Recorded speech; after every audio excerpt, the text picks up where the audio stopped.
안녕하세요. 예수의 교회 온라인 예배 오신 여러분들을 주님의 이름으로 환영하고 축복합니다. 하나님께 올려드릴 시편 찬송은 시편 81편 1절 말씀입니다. 우리의 능력이 되시는 하나님을 향하여 기쁘게 노래하며 야곱의 하나님을 향하여 즐거이 소리칠지어다. 아멘. 하나님께서 우리에게 주시는 말씀은 로마서 1장 16절 17절 말씀입니다. 내가 복음을 부끄러워하지 아니하노니 이 복음은 모든 믿는 자에게 구원을 주시는 하나님의 능력이 됨이라. 먼저는 유대인에게요, 그리고 헬라인에게로다. 복음에는 하나님의 의가 나타나서 믿음으로 믿음에 이르게 하나니 기록된 바 오직 의인은 믿음으로 말미암아 살리라 함과 같으니라. 아멘. 예수님께서 십자가에 못 박혀 돌아가셨습니다. 예수님께서 돌아가실 때 좌우에는 두 강도도 함께 십자가에 매달렸고 죽임을 당했습니다.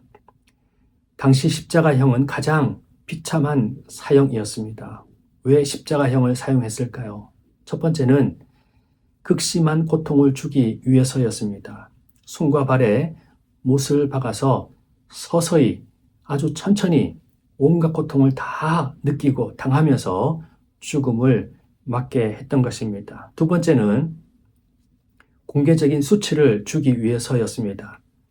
사람들 앞에서 벌거 벗겨진 채 온갖 수모를 다 당하고 멸시를 당하고 침뱉음을 당하며 죽임을 당했습니다.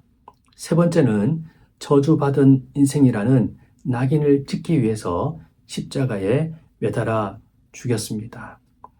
유대인들은 십자가에 달린 사람들은 하나님께로부터 저주받은 인생이라고 그렇게 여겼습니다. 만약 가족 중에 십자가 사형을 당한 사람이 있다면 그 가정은 저주받은 가정으로 낙인이 찍히게 되었던 것입니다. 그런데 바로 이 십자가에 예수님께서 달려 돌아가셨습니다. 사람들은 예수님을 향해서 저주받은 인생이라고, 그 가정을 향해서 저주받은 가족이라고 손가락질을 했습니다. 그런데 오늘 본문에 보면 바울이 이렇게 고백합니다. 내가 복음을 부끄러워하지 아니하노니. 여러분, 이 말은 얼마나 충격적인 고백인지 아십니까? 복음이 무엇입니까? 복음은 바로 예수님의 십자가 사건입니다. 예수님께서 십자가에 달리셔서 피와 물을 다 쏟으시고 그 십자가에서 고통을 다 당하시면서 돌아가신 사건, 바로 예수님의 이 십자가에 달려서 죽으신 사건이 바로 복음입니다. 당시 사람들에게 십자가는 고통, 수치, 저주, 실패의 상징이었습니다. 그런데 바울은 나는 그것이 부끄럽지 않다. 예수님의 십자가 사건이 결코 부끄럽지 않다고 당당하게 지금 고백하고 있는 것입니다. 왜 그렇습니까? 바울은 원래 예수님을 믿던 사람이 아니었습니다. 오히려 예수님을 저주받은 자라고 생각했던 사람이었습니다. 그리고 예수 믿는 사람들을 아주 강도 높게 핍박했던 사람이 바로 바울이었습니다. 그런데 그가 부활하신 예수님을 만나고 부활하신 예수님을 믿고 난 이후에 그의 인생은 완전히 바뀌게 되었습니다. 예수님의 십자가를 부정하고 저주받은 인생이라고 비난했던 그가 이제는 예수님의 십자가를 자랑하는, 예수님의 십자가를 부끄러워하지 않는 인생으로 변화되게 된 것입니다. 그는 오히려 십자가에 달리신 예수님의 종이라고, 자신을 예수님의 종이라고 그렇게 고백하기에 이르게 된 것입니다. 바울이 이처럼 이와 같은 고백을 하게 된 이유가 분명히 있습니다. 그 이유가 무엇입니까? 오늘 말씀해 보니 이 복음은 모든 믿는 자에게 구원을 주시는 하나님의 능력이 됨이라. 이 복음은 예수님의 그 십자가에 달려 죽으심의 사건은 부끄러움이 아니라 하나님께서 구원을 주시는 하나님의 능력이라고 말씀하고 있습니다. 여러분, 예수님의 십자가 사건은 부끄러움이 아닙니다. 하나님의 능력입니다. 하나님의 능력의 사건이 바로 예수님의 십자가 사건이라는 것을 기억해야 합니다. 복음은 단순한 이야기가 아니라 복음은 바로 하나님의 능력입니다. 무슨 능력입니까? 구원을 주시는 능력입니다. 유대인이나 헬라인이나 차별함이 없이 모든 믿는 자에게 구원을 주시는 하나님의 능력, 그것이 바로 복음이라는 것입니다. 예수님의 십자가 사건이라는 사실입니다. 마가복음 2장에 보면 네 사람이 중풍병자를 예수님께 데리고 왔습니다. 그때 예수님께서 중풍병자에게 이렇게 말씀하셨습니다. 내 죄 사함을 받았느니라. 내 죄 사함을 받았느니라 선포하셨습니다. 왜 병든 사람에게 예수님께서 내 병이 나았다, 내 병을 내가 치료했다라고 말씀하시지 않고 내 죄의 사함을 받았다라고 말씀하셨을까요? 예수님께서는 단지 드러난 그 질병을 고쳐주시는 것보다 인생의 모든 삶의 그 문제의 원인을 제거해 주시기를 원하셨던 것입니다. 예수님께서 이 땅에 오신 궁극적인 목적을 이 중풍병자에게 말씀해 주신 것입니다. 내 죄의 사함 받았다. 이 말씀은 예수님의 말씀으로 그치는 것이 아니라 이 말씀을 다르게 해석해 보면 중풍병자야, 내가 너를 위해서 십자가에 달려 죽겠다. 내가 너를 위해서 내 생명을 아낌없이 너를 위해서 내가 십자가에 못 박혀 죽음으로 내 생명을 너에게 주겠다는 것입니다. 내 죄의 사함 받았느니라. 이 말씀은 참으로 놀라운 말씀입니다. 예수님의 십자가를 기억하시고 생각하시고 선포해 주신 말씀입니다. 허물 많고 아프고 아무런 소망 없이 살아가는 이 중풍병자에게 내가 너에게 내 생명을 주겠다는 놀라운 은혜의 말씀이었던 것입니다. 세계보건기구의 보고서에 따르면 매년 약 8만 명에서 또 한 13만 명의 사람들이 독사에 물려서 사망한다고 이야기하고 있습니다. 독사에 물린 사람에게 가장 필요한 것이 무엇일까요? 돈일까요? 명예일까요? 아닙니다. 해독제입니다. 시간을 놓치면 죽습니다. 이처럼 인간은 이 죄의 독에 물린 존재입니다. 사람들은 돈이 문제다, 환경이 문제다, 건강이 문제다라고 이야기하지만 성경은 그렇게 말씀하고 있지 않습니다. 인간에게 있어서 가장 치명적인 문제는 죄의 문제입니다. 이 죄를 해결할 방법이 없습니다. 그래서 하나님께서 이 세상에 독생자 예수 그리스도를 이 땅에 보내셔서 인간 이 모든 죄를 사해 주시기를, 치료해 주시기를 원하셨던 것입니다. 그 길은 오직 한 길밖에 없었습니다. 바로 그 길이 예수님께서 십자가에 달려 죽으신 것입니다. 온 인류의 죄를 다 담당하셔서 십자가에 달려 그 저주받은 십자가에서 물과 피를 다 쏟아내시고 극심한 고통 가운데서 죽음의 자리로 나아가셨던 것입니다. 왜냐하면 예수님의 이 십자가야말로 온 인류를 구원하는 하나님의 능력이었기 때문입니다. 예수님께서도 이 사실을 아셨기에 하나님의 말씀 앞에 절대적으로 순종하셔서 자신의 모든 것을 내려놓으시고 가장 겸손한 자리로 내려오셔서 자신의 생명을 우리를 위해서 내어주셨던 것입니다. 오늘 본문 17절에서 이렇게 말씀하고 있습니다. 복음에는 하나님의 의가 나타나서 믿음으로 믿음에 이르게 하나니라고 말씀하고 있습니다. 복음에는 하나님의 의가 나타난다고 말씀하고 있습니다. 하나님은 이 복음으로 인해서 예수님의 이 십자가에 달려 죽으심의 사건으로 말미암아 하나님과 우리와의 관계를 회복시켜 주신다는 것을 말씀하고 있습니다. 하나님께서 가장 기뻐 받으신 예배, 그 제사가 어떤 제사인 줄 아십니까?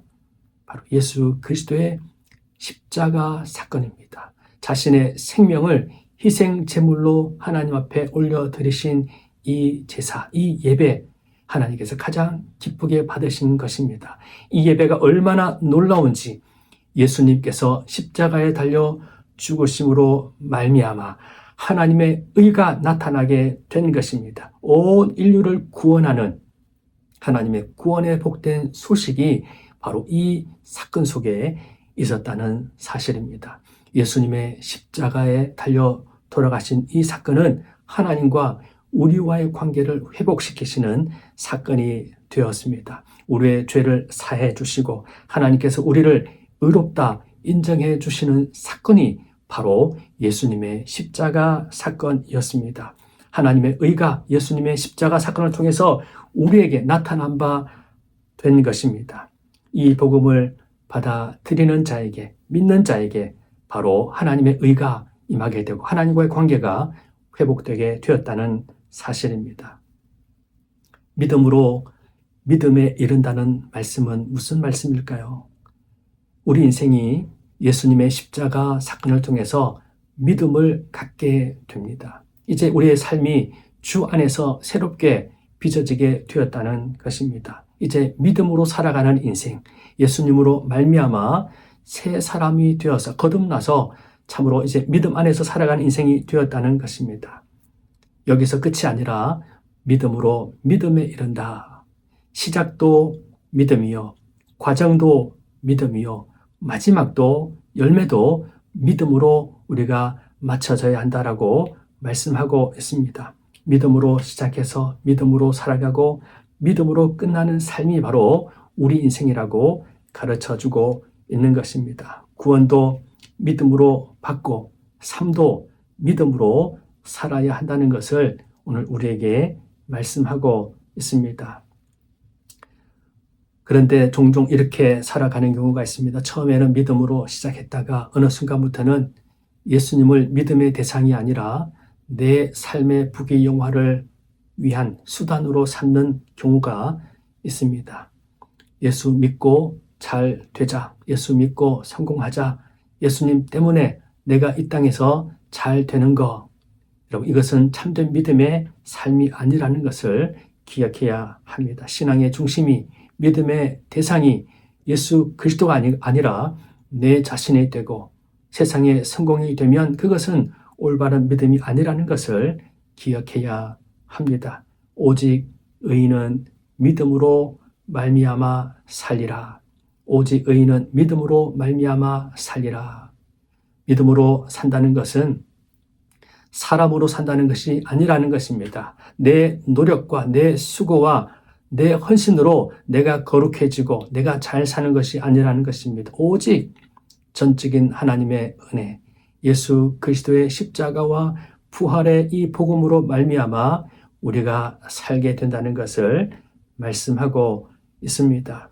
예수님을 이용하는 인생이 아니라 예수님이 내 삶의 주인이 되시는 삶, 내 인생의 시작도, 내 인생의 모든 삶의 과정도, 마지막도 우리가 믿음으로 살아가는 것, 주님만 높이고 주님만 우리 인생의 목적이 되는 삶, 이것이 바로 믿음에서 믿음에 이르는 삶이라고 말씀하고 있습니다. 십자가는 원래 부끄러움의 상징이었습니다. 그러나 복음을 믿는 사람에게는 예수님의 십자가는 부끄러움의 대상이 아니라 구원을 주시는 하나님의 능력입니다. 그 십자가를 통해 우리의 죄가 완전히 해결되었고 하나님과 화목하게 되었다는 사실입니다. 나는 복음을 부끄러워하지 않는다. 오늘 우리의 고백이 되어야 할 것입니다. 환경이 어떠하든지 상황이 어떠하든지 복음을 붙들고 예수님의 십자가 그 부활을 믿고 묵상하고 바라보고 살아가는 인생, 또 우리 인생의 삶의 목적이 주님께 있음을 우리가 늘 기억하고 고백할 때 믿음으로 시작하고 믿음으로 살아가고 믿음으로 완성되는 하나님 기뻐하시는 인생이 될 줄로 믿습니다. 이 은혜가 오늘 저와 여러분의 삶 가운데 충만할 수 있기를 주님의 이름으로 축원드립니다. 기도하겠습니다. 하나님 아버지 감사합니다. 예수님의 십자가 사건이 없었더라면 우리 인생은 아무런 소망도 가치도 없는 영원히 멸망받을 수밖에 없는 인생이었음을 고백합니다. 예수 그리스도 안에서 우리의 죄를 사해 주시고 내 죄의 사함을 받았느니라 말씀해 주셔서 죄로부터 벗어나게 해주시고 예수 그리스도 안에서 참 생명, 영원한 생명을 누리게 하시고 하나님과의 관계를 온전히 회복시켜 주시오니 진실로 진실로 감사합니다. 복음을 자랑하는 우리 인생이 되게 도와주시고 삶의 시작도 과정도 마지막도 오직 믿음으로 살아가는 우리 모두의 삶이 되게 도와주옵소서. 사람의 목소리를 드러내거나 사람의 생각을 드러내지 않게 하시고 오직 주님의 뜻만이 우리의 삶 가운데서 나타나게 도와주셔서 하나님의 영광이 예수 그리스도 안에서 드러날 수 있도록 우리를 사용하여 주옵소서. 가정과 우리의 모든 삶에 하나님의 뜻이 이루어지기를 원합니다. 하나님 아버지, 우리 나라와 민족을 통치하여 주옵소서. 하나님을 두려워하지 않고 하나님을 참으로 업신여기는 모든 어리석은 자들의 생각과 그들의 모든 계획들을 다 물리쳐 주시옵시고 오직 하나님의 뜻만이 이 땅에 충만하게 도와주시고 온 세계 열방 가운데 하나님의 뜻만이 온전히 세워질 수 있도록 역사하여 주시옵소서. 이제는 우리 구주 예수 그리스도의 크신 은혜와 하나님 아버지의 그 크신 사랑과 성령의 교통하시며 역사하시며 충만하심이 예수님의 교회 모든 구독자들과 함께 예배하는 모든 주의 백성들 위에 이제로부터 영원토록 함께 하옵시기를 간절히 축원하옵나이다. 아멘.